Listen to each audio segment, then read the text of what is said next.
বরিশালে বিআরটিএ অফিসে দুদকের অভিযানে এক দালাল আটক। দালাল চক্রের মাধ্যমে গ্রাহকদের হয়রানি ও অতিরিক্ত টাকা নেওয়ার অভিযোগে বরিশালে বাংলাদেশ সড়ক পরিবহন কর্তৃপক্ষের অফিসে অভিযান চালিয়ে এক দালালকে আটক করেছে বরিশাল জেলা দুর্নীতি দমন কমিশন। বরিশাল বিআরটি অফিসে দালাল ছাড়া মেলে না কোনো ড্রাইভিং লাইসেন্স, এই মর্মে একটি নিউজ হয়।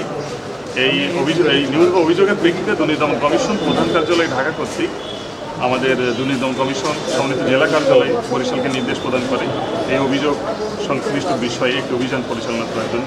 তৎপ্রেক্ষিতে আমাদের দুদকের একটি টিম আমরা আজ এখানে বরিশাল বিআরটি অফিসে একটি অভিযান পরিচালনা করি। অভিযানকালে আমরা একজন দালালকে ধরতে সক্ষম। দালালের নাম হচ্ছে সঞ্জীব দাস। আজ বুধবার সকাল 11:30 থেকে দুপুর পর্যন্ত বরিশাল ডিসি অফিসে গ্রাউন্ড ফ্লোরে জেলা বিআরটিএ কার্যালয়ে ছদ্মবেশে ওই অভিযান পরিচালনা করেন দুদক বরিশাল সমন্বিত জেলা কার্যালয়ের সহকারী পরিচালক রাজকুমার সাহা।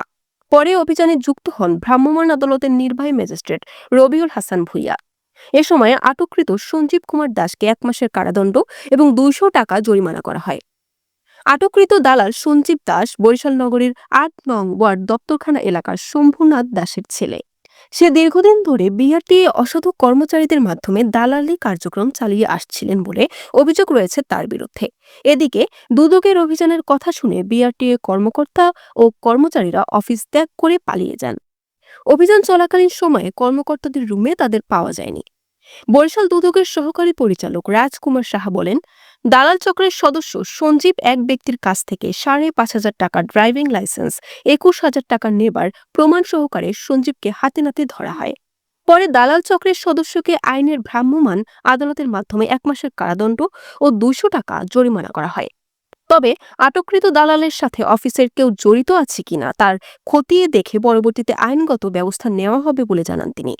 এদিকে বিআরটিএ অফিসে দুদকের অভিযানে খুশি নগরবাসী। নিয়মিত তদারকির দাবি জানান তারা। বরিশাল নিউজ।